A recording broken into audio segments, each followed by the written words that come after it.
Maven Puzzlers, DevOps UK 2023. We are very happy to be here. I'm Ixchel Ruiz. I'm Andres. Yeah, there we go. I'm Andres. Okay, I was trying to get rid of my badge. It's okay. So I'm Ixchel Ruiz, and I already pronounced my name. And the reason of this accent is because I'm from Mexico. I live in Switzerland. I'm a Java champion. I work for JFrog. That's why the t-shirts. But I also work with a lot of foundations. For example, I'm part of the CDF Foundation. I sit down in several working groups of the OSSF Foundation. And recently I collaborated in 2 books. Well, not the most recent one is DevOps Tools for Java Developers. And well, as I said earlier, my name is Andres. I'm also coming from Mexico, also living in Switzerland. I love to work on open source. I do a lot of work outside, and just because I like to hack, like yourself, I like to think I enjoy working on code. And with the things that we're going to see today are based on some of those experiences that we have had across the years with build tools. So this morning, and I have to say kudos to Mark and all their team for DevOps UK, they were talking about passion, about how to get developer experience better. How do we actually enjoy our jobs? And this slide is very, we have had it since the beginning, because that's exactly what we also been trying to do for part of our careers, the best part. And we have noticed that me as a developer, I'm feeling good when my tools are doing what they are supposed to be doing. And the other thing is this is a very two-directional relationship, because I need to understand my tools and the tools has to be good. And when those things happen, magic happens, or at least I'm not frustrated. So let's talk about tools. And in this case, we're going to talk about build tools. And we're Java developers, so probably you will be asking yourself, what build tools? And well, of course, we already gave the answer with Maven Puzzlers. But why Maven? Why are we talking about Maven? Well, it turns out that it's still very, very used. As I said, I work for JFrog, so we have access to a lot of statistics in Artifactory. And for example, it's still the Maven repositories in petabytes of artifacts. In more than 4 million repositories, Maven repositories are the most common ones. The other really interesting reason is, even though the report from 2023 is already out from JRebel, the actually numbers of Maven, there have not been updated. So the numbers are for 2022. Maven was the most popular build tool. So this is using Maven as your main build tool. We know there are other options, and I used to promote Gradle for a long time, and nowadays I do something else. But regardless of that, when developers have been asked, what kind of your build tool you use today, where's your primary one, where's the one that you use the most, it happens to be that more than 60%, between 60% to 70% of them say we use Maven one way or another. And this is another report. This is for Java development productivity for JetBrains. And they do, in the latest one, they are actually showing what are the build tools that we are using in their report. So Maven is going to be super used. And actually, even if you are using Gradle, I can guarantee you are consuming POM XMLs. Right, exactly. You might not be using Maven directly, but you're still consuming the Maven metadata that we have to understand in one way or another. Because we know that Gradle, SVT, Lineagen, the other JVM tools, they will do things in their own way. They will download dependencies and handle them in their own specific ways, but they still have to understand the Maven POM format to resolve these dependencies. And there will be times where those POM files have been published work in a specific way, which kind of works well when you resolve things doing the Maven way, but does not work correctly when you use the other build tools.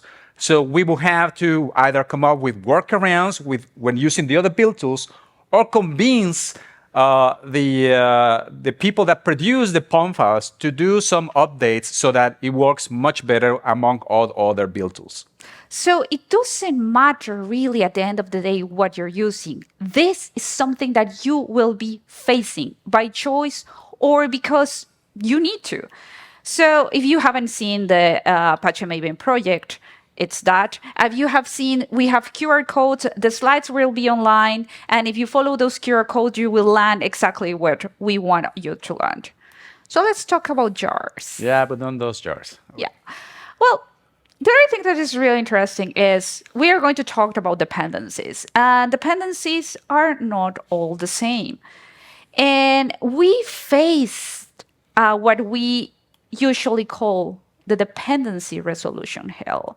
And sometimes I bet you have had that phase when dealing with dependency resolution. I know it. I have had it. And the whole point here and right now is to try to get away from that. Let me ask you a question. How do you build a project? Like, let's assume that you do it at Git clone. You have a fresh repository in your Git local environment. What do you run if it's a Maven project? What command do you execute?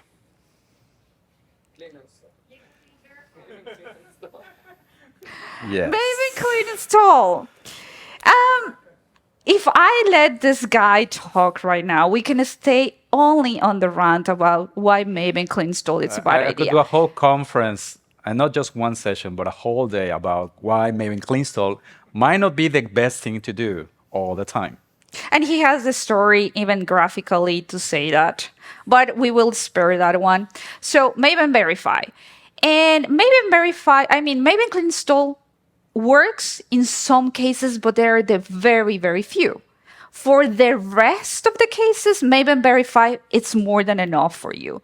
And why is that? Well, as you know, Maven works using what is known the lifecycle. It follows a sequential set of phases from start to end to make a build. What do we do with a build? What we want to translate source code into some other kind of artifacts, binaries and jar files. In order to do so, Maven follows this sequential set of lifecycle phases. And the most common one is probably compile, test, or package, or install. But if you follow the trail of the order of how the sequence goes, you notice that before install, there is verify. So every time that you say Maven clean install, you're actually invoking the verify phase.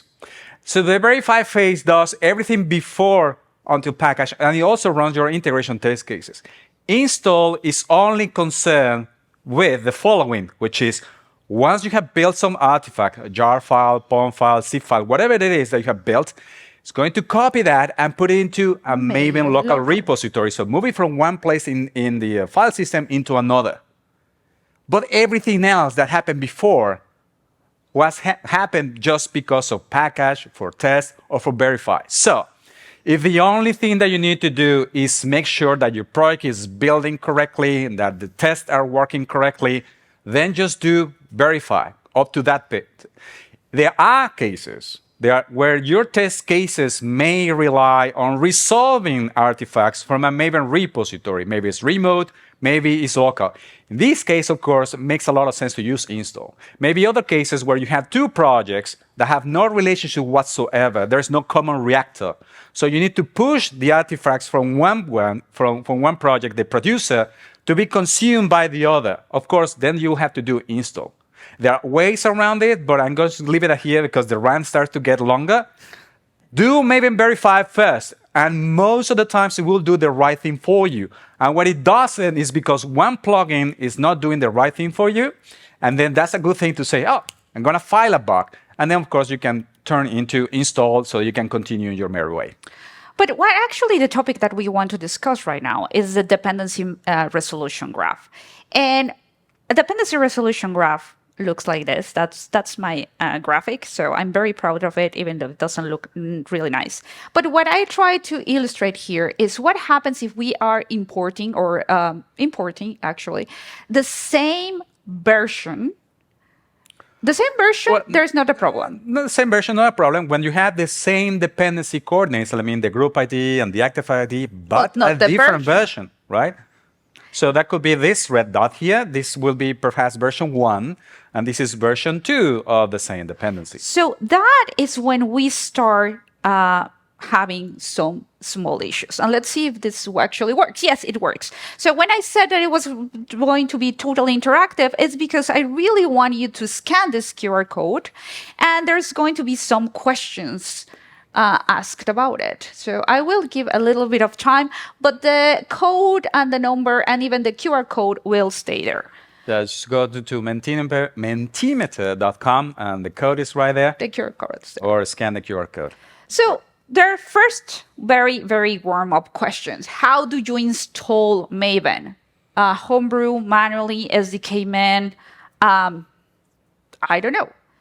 Well, this is a shout out for SDK man if you're not using Windows, and that would be my first question. Why are you using Windows? But anyway, if you're not using Windows, give it a try to SDK man.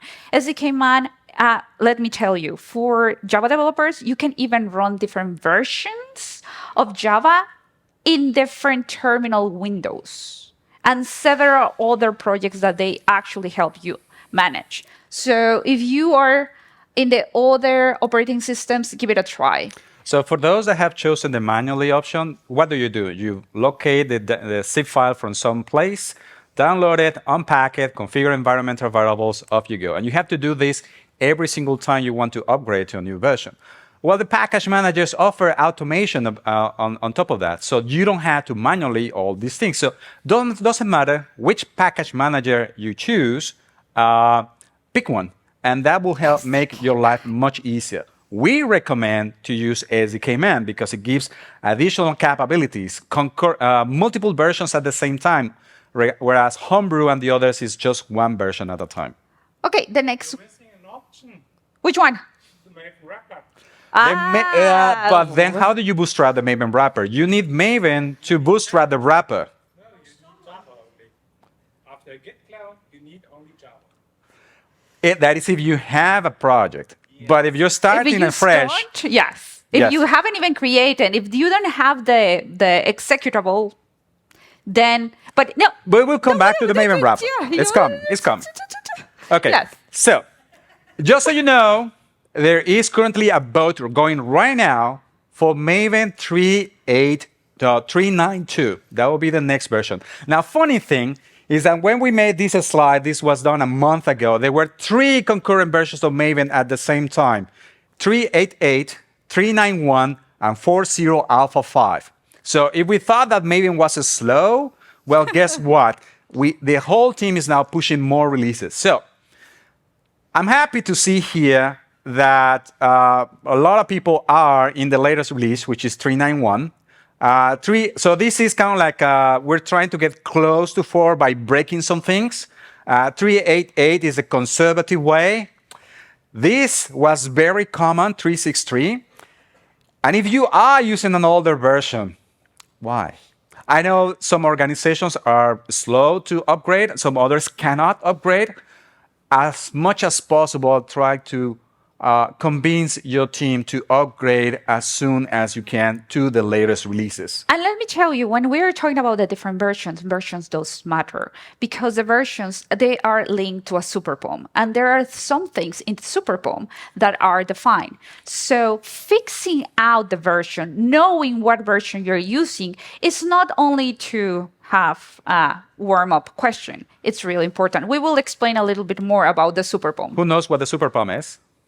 A few hands. Who sets explicit versions of every single plugin that you consume in a POM file? That's the problem. We'll come back to that. So those are fixing there. You're doing good. Those are not. Hopefully, after the end of the session, you'll go back and try to fix as many versions as possible. Yes, you will see why, and we will explain a little bit about that. Do you use the Maven wrapper? So, and this is going into that direction. We need to set those versions because we said, and just keep it in your mind. The superpom exists. The superpom is giving me some fixed versions for some of the plugins, and that is important. So if you are assuming things, later on you can have surprises. low chance, but exist. So try to avoid it. So the Maven wrapper is a way to bootstrap a specific version of Maven that works with your project. This is based on the work that the Gradle ecosystem did. So the wrapper started there, and they did it because they needed that. They needed to make sure that a given version of the build tool was ready for a project to work. Nowadays, we know there are many versions of Maven laying around in your system, but is that the correct version that should be used? It depends. If you're using the wrapper, you're saying, I want this given version of Maven to be auto-provisioned by the wrapper itself so that my project will work. That works great for you, for the rest of your team, and for any CI environment. So you have to ring the IT person and say, hey, can you install Maven 391? Yeah, sure. Now 3 months later, yeah, I installed 388 for you. No. You set up the wrapper, you say, this is the version I want, and that's the one that is going to be set up automatically. The other interesting thing is that you can control the link. So if you have inside your organization and you have a specific repository where you are downloading those tools, that is also possible. You can set up your own custom distribution of Maven if needed be. So who uses the Maven daemon? Okay, one person. What is the Maven daemon? The Maven daemon is a way to run Maven much faster. Every time that we run any single Java process, what do? Bootstrap the JVM, run the process, and then kill it. We kill the VM. It's no longer needed. Next time, what we do? Bootstrap the VM again, run the process. So we're spending time bootstrapping. Wouldn't it be great if we can reuse this VM? And that's exactly what the daemon does. The first time we pay the price for bootstrapping everything. But once the first time is done, then this VM goes into a background process. So the next invocation of your process will just reuse this VM directly, and that makes things go faster. Okay, so that was the train questions. Now we go with the real questions. So when we said that this works, it's because we are executing Maven dependency tree. No, we are not building, we're not testing, we are only executing Maven dependency tree. And when I said, what is the version of the... Wait, don't switch. Yeah, what is the version that is going to be resolved? It's according to this. And now he's going to do the warning towards the version. What is this? Does anyone can tell me what kind of invocation we're looking here? Of course, when invoking Maven, well, what is this? That is a plugin execution. This is the short name, the short idea of a plugin, and that is a goal. When we invoke, compile, test, package, verify, install, we're invoking lifecycle phases. And when we're doing stuff like this, it's plugins and goals. That makes a difference. Okay, so yes. So this is, okay, so the whole thing, it's about thinking and telling us what is the WABA version that is going to be resolved. This is going to be a POM file, very, very normal POM file. So here in the dependencies part, we said WABA 27 and we said WABA 28. We're going to pick on Guava, not because we hate on Guava, but it's because it's so common to find it everywhere that people will probably realize what's going on. But as a matter of fact, if any problem occurs, it's not specific to Guava itself. Okay? Okay, so build error. Okay, 27 and 28. Okay, first of all, when we start thinking about this session, I would agree with you. Build error sounded so fantastic because we are not making sense here. I'm saying I want 27 and then 28. Any self-respecting tool should tell me. We'll see. Make up your mind. Let's go back to the numbers, because there's one extra question we need to ask nowadays. Okay, so all of those that said this should be a build error, raise your hand, please. Okay. Okay, no, it's okay. And now, of all of you that raise your hand, keep it up, please. Did you say it is a build error because you're using Maven 4 or it's because you're using Maven 3? Who is using Maven 4? That's the thing.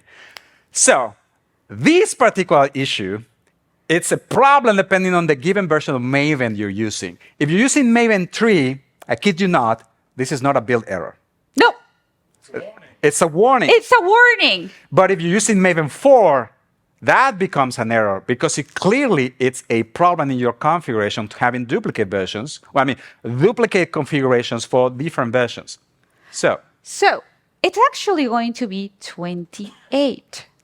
But why? is it version 28 because 28 is greater than 27? Who says that? Or is it version 28 because it's the last one defined in the POM file? Okay, yes, you're my does kind that of make people. sense if it's the last one? I mean, if I were to put 28 before and 27 later, will 27 be still the choice? Huh? Okay. So it's not because of the number, because even I love semantic versioning, and if you're not using it in your project, Maven doesn't know anything about semantic version. You can put any value as part of the version tag, and it could be anything. It doesn't have to be semantic version. It could be all just letters. Maven cares not about versioning at all. So for those like me said, Ixchel, how cannot be an error because you're saying two things at the same time? You want two things that are not compatible. And if you're not using Maven 4 and you're still using Maven 3, we have the solution for you. Use the Maven Enforcer plugin. And if you use the Maven Enforcer plugin, there's a lot of built-in rules that you can start using right now. And believe me, the first time that you start doing it, it's going to be painful because your build is going to break. It's almost a guarantee. You configure the Enforcer plugin and your build is going to break. And that's exactly what you want, because there are many best practices that we have followed across the years that are no longer valid, but we just keep adding them into POM file, just copying from one project to another. And the Maven Enforcer bubbles them up to the surface so that now we can see, this is potential error. Now we can fix it. Okay, so there's, for example, this particular rule, ban duplicate POM dependencies versions. And now it's going to be an error. Because what you told me, it's because it's the last one on the file. The correct answer is the last one on the file now. But what happens if somebody else edits the POM file and add a new version? And there will be a completely different version, and that causes potential problem, right? So let's go back to the next question. Yes. We have now this POM file, and let me tell you that we have a direct dependency on Guava 28 and Through 113. And Through 113 is actually bringing us there.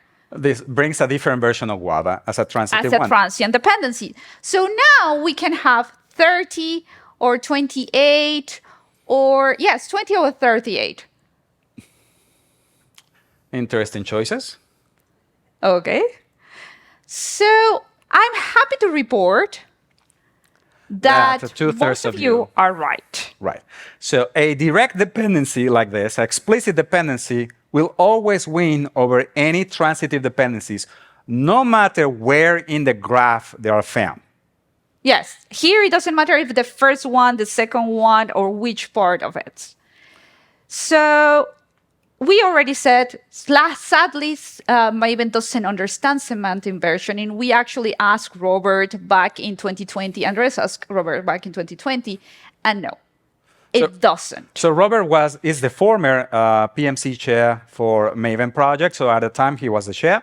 And when I asked this question, notice it's back in March of 2020, he said, hey, Maven doesn't care about the number. It only cares about the position of the dependency within the graph. So, but having different versions of the same dependency lying around in the graph is a potential problem, because depending on the class path order, you might get one version of another. Then that might break your application. We can ensure that you have the same version anywhere in your graph if you put this particular rule in place, dependency conventions. Now, whenever Maven detects that there are two different versions of the same dependency, you'll say, hold on a second, might be a potential problem. Look at it and try to fix it. And then it would actually tell you. And actually, this one detected not only that we have trouble with Guava, but there are other transitive dependencies that are brought by Guava that are also different. So it's going to break and it's going to make you make a decision. And then what happens if we want something like semantic versioning? There is another rule that we can use, which is called require upper bound depths. This one will also say, hey, you have two different versions, but by the way, this one is newer according to semantic rules. So maybe you should be using this one. You have to test if it's possible. There may be some update issues. I don't know. It depends on the specific jar file that you're configuring. But those two rules will let you know, look, there's something that is redundant or duplicate. And by the way, that particular version might be the one you want to use. Okay, next example. So what happens here? In this case, we are introducing the concept of dependency management. We have this particular section. Now we're saying that we are going to define Guava version 27, and we are bringing Google Truth that has version 30 inside. Something happened with the slide. It's disconnected from the site, something. Okay. So who knows about the dependency management block? A few hands. Okay, so you get some knowledge, yeah? Oh my God, we don't have an audience. Okay, let me. Yeah, I know it, but this. Okay. There we go. Perfect. All right. Okay. So the dependency management block works in this way. It's kind of like a lookup table when you can define as many dependencies as you want. And whenever Maven tries to do a resolution, it will look into that table and say, hey, do I have a matching group ID and an artifact ID? Yes. So the chosen version is going to be the one that matches there. So that means if I find in my graph this group ID and this artifact ID, then version 27 for Guava will be the chosen one. That's what the theory says. Then I have this Google Truth that we know brings Guava as a transitive one. So the resolution says build error. Not really. This actually works. 31.1 Android, that will be if this the transitive dependency wins, but it's actually this one, 27, because there is no explicit version of Guava here. It's transitive. That means this version is the one that wins. So, good for almost everybody here. So, this is another example. Now we have in the dependency management block 27, we are saying 28 as direct dependency, and we are introducing a transient dependency. So basically, the only thing that we do then adding is putting an explicit dependency here. So what should happen? 28, 27. And I'm actually happy to report that exactly.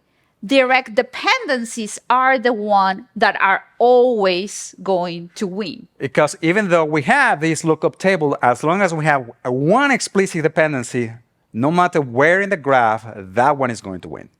Okay, next question. Now we're going to use two different dependencies. One is going to be Google Truth, and the other one is going to be use. Both of them bring Guava, and both of them bring Guava at the same distance. That is very important. Because if it were different distances, then the shortest one will win. But in this case, they are equal distance. So again, look at this. Use is bringing 30.1 and Truth 30.1 Android. So now the question is, which one is going to be resolved? Okay? So last time when we had two dependencies at the same time, we came up with the idea like it was the last one defined. So probably that's the same rule? So Truth brings 30.1 Android. So that should be the chosen one, right? Maybe. Because that is the last one defined, right?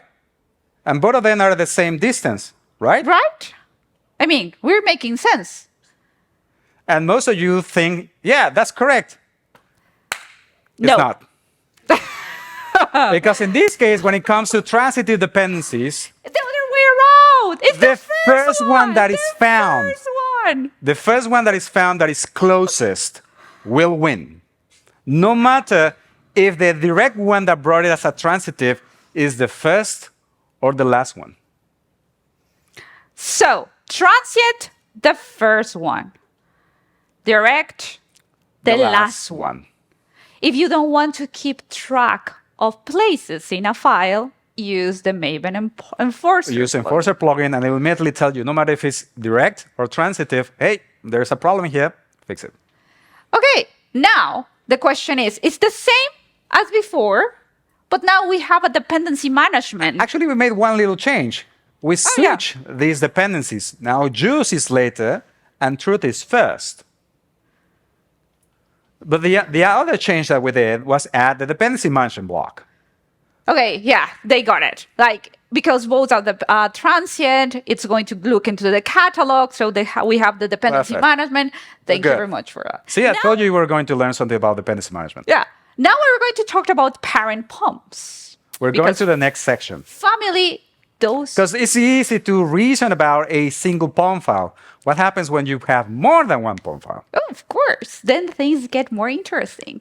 So I have my parent POM, and in my parent POM, that is that one, I have defined WABA 28, and here I'm importing and adding it. I reference to it, and I'm defining a transient dependency. One quick aside is what makes a POM file a parent POM file?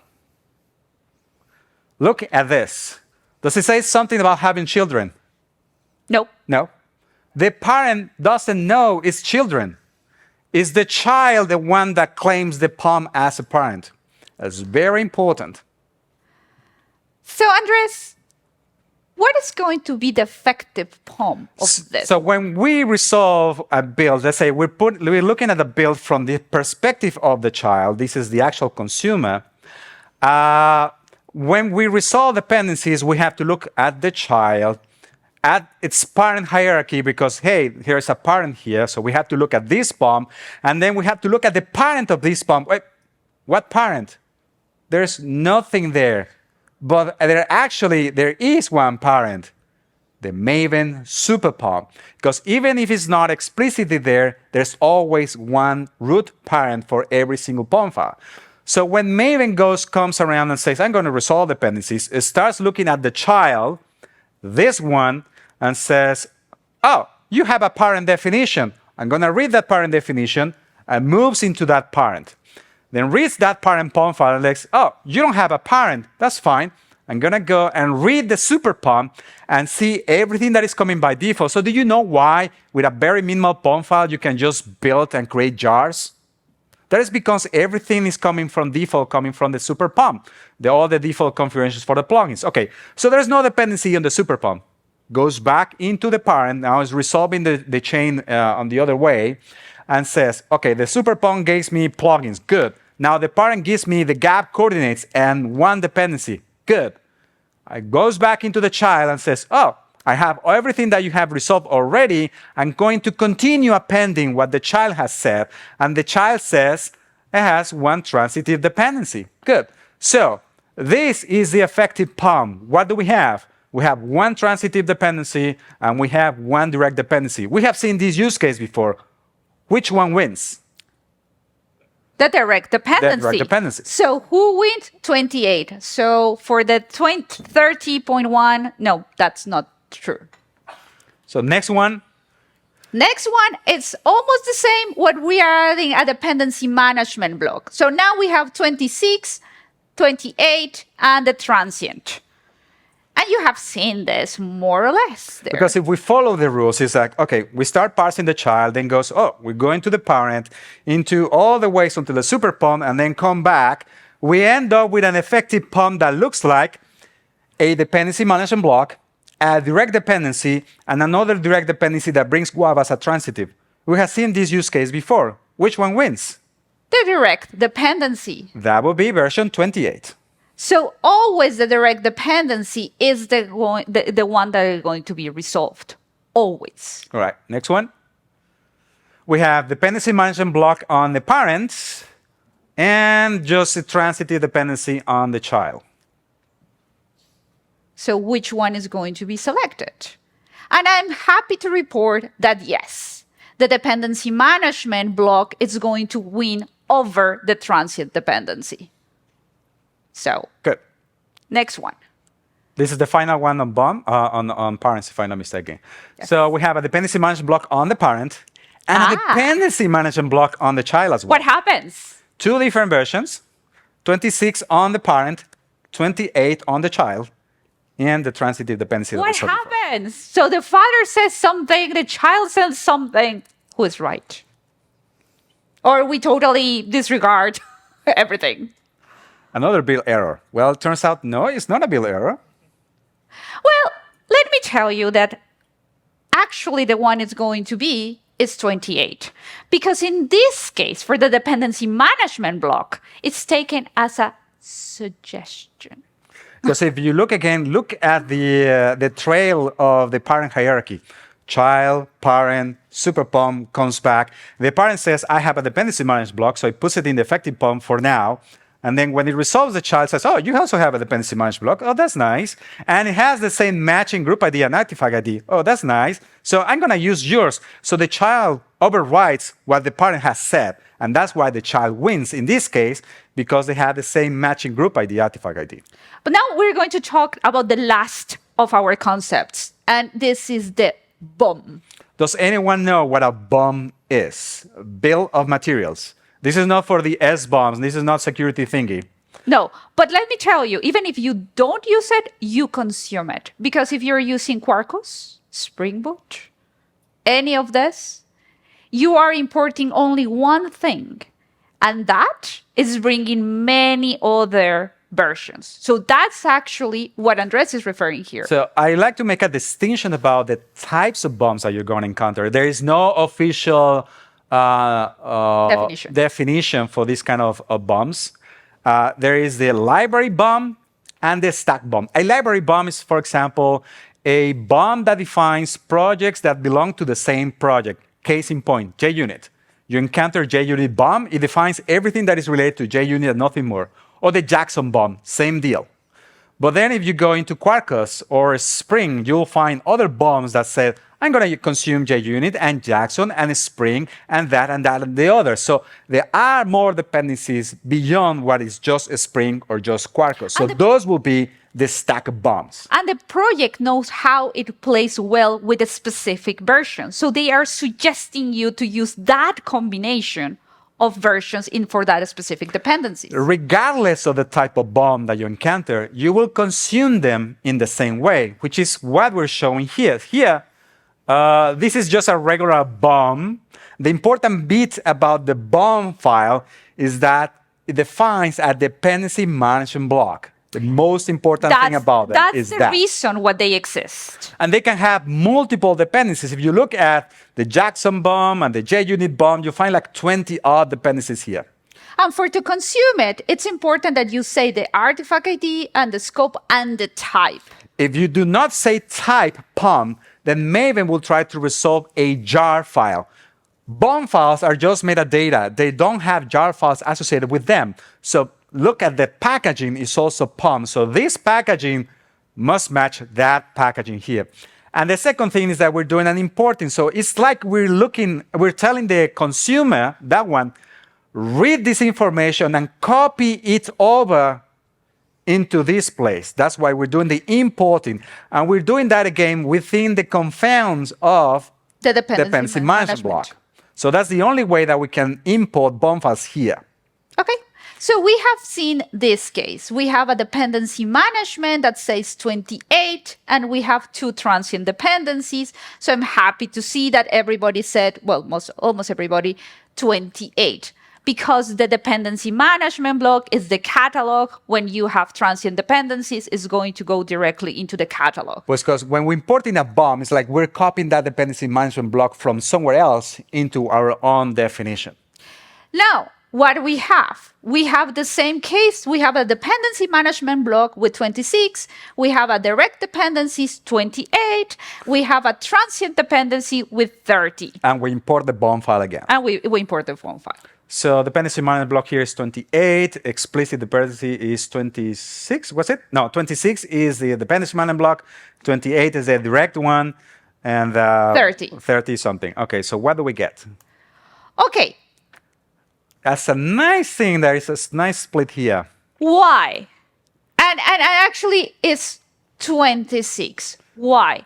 Ixchel, there is a direct dependency here. Yeah, I saw it. It's 28, and you told me every single direct dependency wins all the time, except in this case. Why? Because the most important block and the only important block in a BOM file is Dependency management. So everything else is ignored. yeah. Doesn't exist. When the consumer imports that BOM file, it's like this doesn't exist at all. Okay, next example. Dependency management. We have another dependency management block here. And We import the BOM. we import the BOM and 26 here. We have another explicit dependency there. So now we have 28, 26, and 30.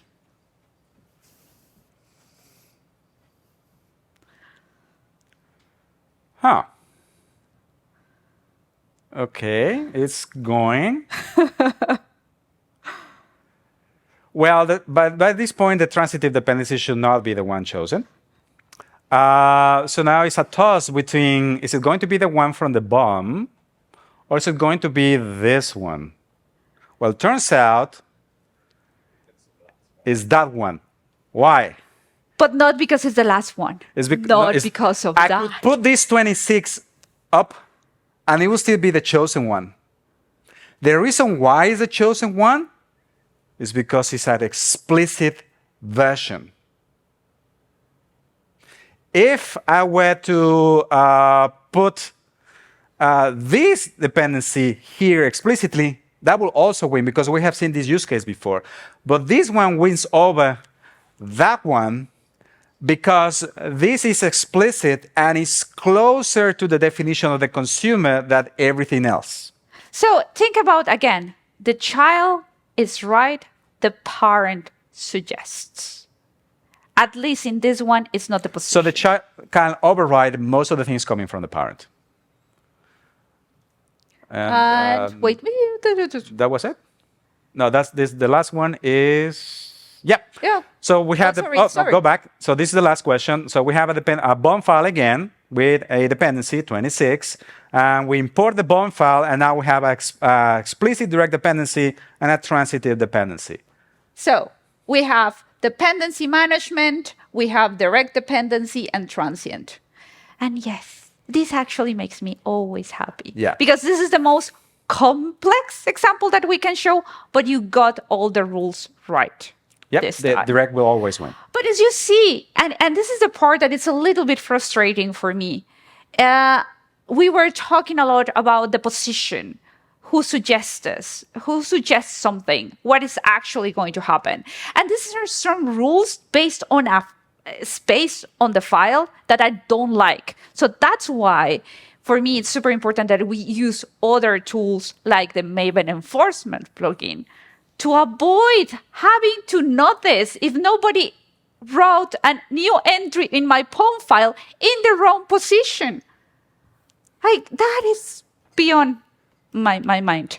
So I hope that this has given you at least some ideas of what to use and improve your usage of the different tools. Please use semantic versioning if you're not using it in your own projects. Again, we cannot we cannot stress enough how important it is. If there is only one thing you take away home from this session, is configure the Maven Enforcer and break your builds today. For the right reasons. So the things that I wanted you to remember, direct dependencies always win. Transient dependencies is going to be the first one defined. Dependency management resolution, it will always use as a catalog. And you're consuming BOM files, even if you don't know it. Right. So there are some things that we can fix there. When we encounter the dependency hell with Maven, we can use the dependency resolution, dependency management block to fix versions. We could use exclusion as the last resort. That's what the guy says. Don't use exclusions all over the place. Just use it if there is no other option. And dependency management block is nice as long as you are building with Maven.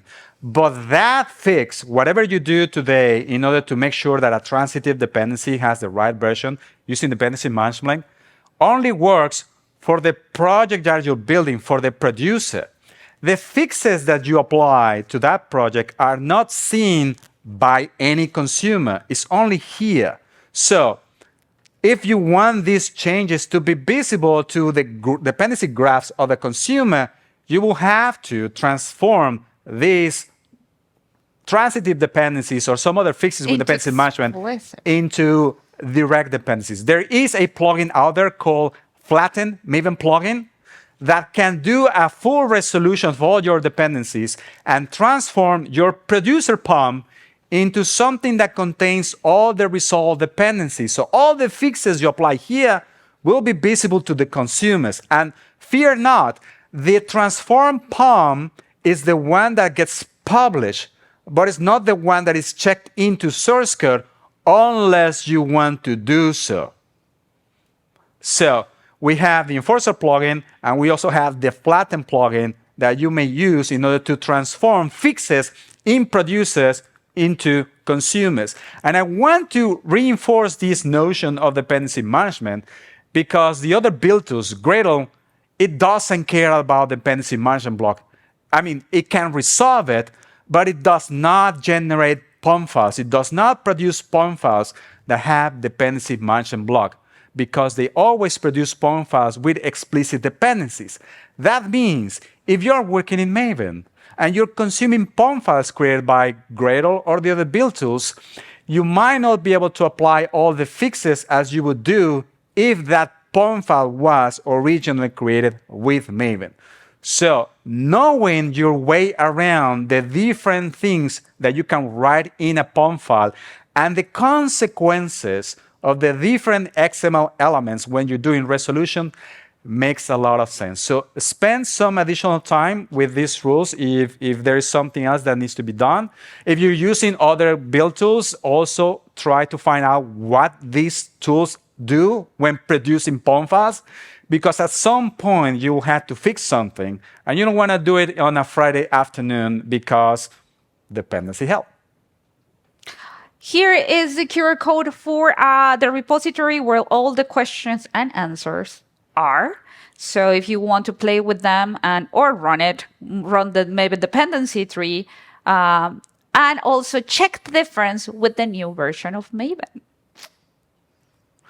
And with that, I think well. So I'm super sorry. The other one is also that's the one that you want, and the other one is for providing feedback because I love feedback, and we are open to questions because we have 3 more minutes. Yeah, we still have some time. So first off, thank you very much for your time. We're staying here because we know we're talking about Maven, and some people don't. Some people don't like Maven. Some people don't like XML, and that's fine.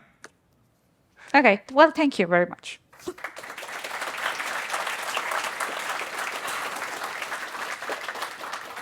Any questions? Yes. We'll repeat the question. Yes. You alluded to earlier that Maven 4 does some different handling and errors when you get a dependency with two versions specified. Is Maven 4 is the intent to overlap some of the stuff that the Enforcer plugin does? Does it remove the rules? Thank you very much for that question. So the question is, what's going on with when Maven 4 resolves 2 different versions of the same dependency, now it's translated into an error, and we can do the same thing with Enforcer if you're using Maven 3. Will it be possible to use Enforcer or some of the rules of Enforcer into Maven 4? This is something that I personally am advocating for, and what we're missing is people that can do the work. So Maven is everything that is done with Maven, if in case you didn't know, is 100% volunteer in time. There's no company behind Gradle. I mean, behind Maven. There is behind Gradle, but not Maven.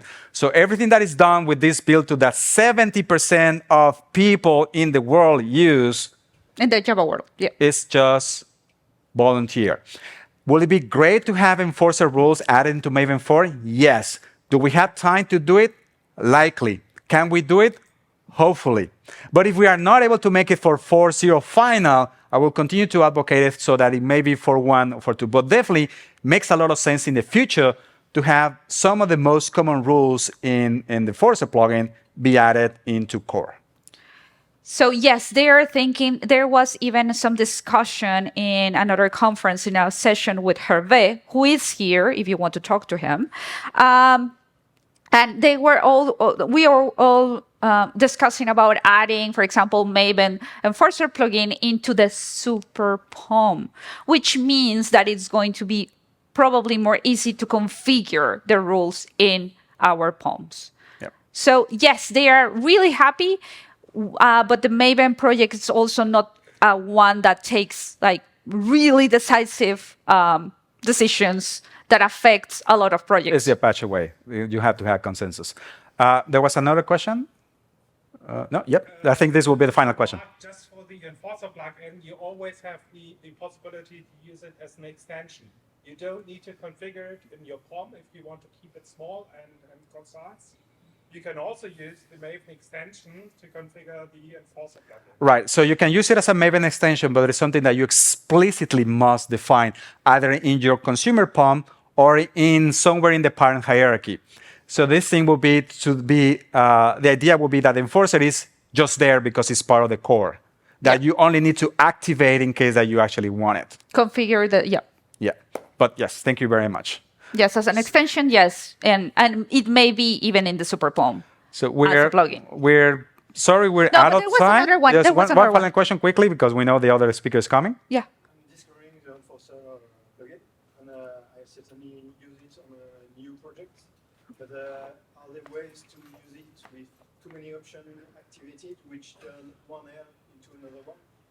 Can it be turned into something too restrictive? So the problem, the thing is that is the enforcer really going to make something good for my project, or is it going to become very restrictive because of the rules? Some people feel this way. Some people think, I have a rule that I really like, which is called enforced by conversion. If you're building libraries and you say, I want to make sure that my library is built for Java 11 and no higher because I don't want to push 17 or 21 to my consumers, then you use this rule. And some people like me, I want it. But some others said, no, I want to break free out of this cage and go further into other things. It depends on the dynamics of your project and your team. When a certain rule makes sense today, it might not make sense tomorrow. But I will still add it. I will still break it at least once just to know. Well, thank you very much for your time.